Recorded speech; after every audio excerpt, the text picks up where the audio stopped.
Kaugnay naman sa sitwasyon ngayon sa Central Visayas na tinutumbok ng bagyong Basyang, makakapanayam natin si Hag na Mayor Mark Louie Monunggol ng Bohol para kamustahin ang kanilang kalagayan. Magandang hapon po, Mayor Mark. Live po tayo ngayon sa Sentro Balita. Ma'am, good afternoon, Ma'am Angelique.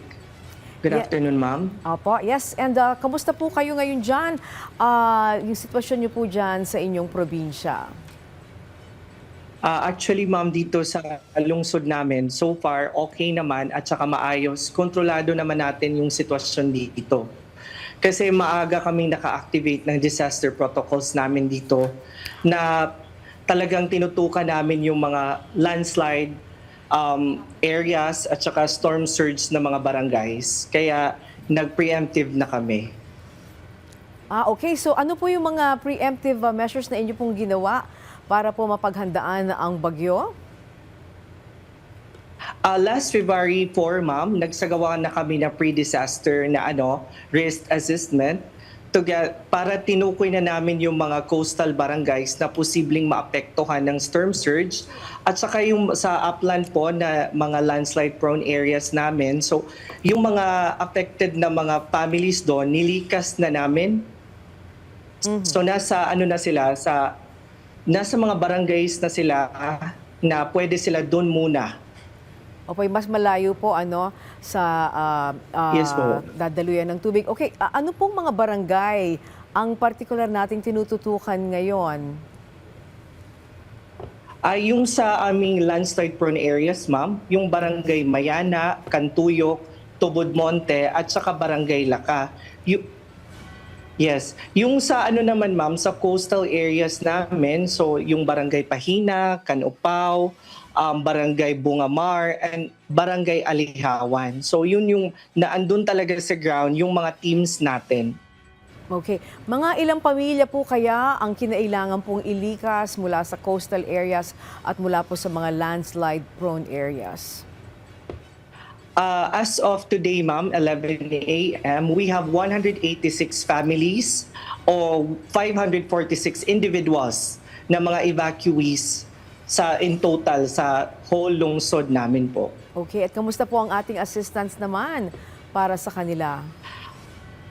Actually, Ma'am, naka-prepare na talaga lahat yung mga assistance natin. Even to the evacuees, talagang binibigyan sila natin ng mga food assistance. Kasi naka-receive din tayo ng 800 food packs from the DSWD. Okay, mga ngamusta din po tayo, Mayor, sa mga turista dyan, sa inyong bayan. Lalo't madalas po kayong bisitahin.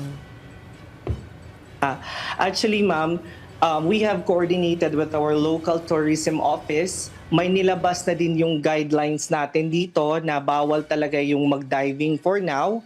So, kasama din sila sa disaster natin plan na hindi talaga pwede. And sila din is part of our evacuees. There are some tourists na stranded talaga, so we cater them. Are we talking about local tourists? Kasama po ba dyan mga foreign tourists din? Yes, for foreign tourists din, Ma'am, kasi kami yung gateway going to Camiguin. Okay, what about po ang linya po ng komunikasyon? Ngayon, maganda po yung ating usapan, malinaw. Pero generally speaking, kamusta po ang linya ng communication at linya po ng kuryente? Kaninang madaling araw, Ma'am, nawala siya ng isang oras pero bumalik din yung kuryente. But the communication naman, wala namang problema so far.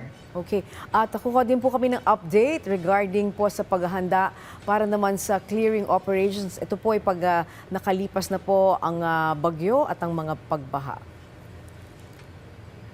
Ngayon, Ma'am, nakahanda na po tayo dyan. Naka-preposition na po yung mga vehicles natin, heavy equipments at saka mga chainsaws para sa ating emergency operations center. So we have clearing teams na naka-standby sakaling may mga debris or may mga pagbagsak ng puno. Diretso po tayong mag-address kung may concern yung mga barangays. Okay, sige po. Maraming salamat po sa inyong update at sa oras po ninyo. Hag na Mayor Mark Louie Thank you so much, Monongol. ma'am. Thank you so much. Magandang hapon po.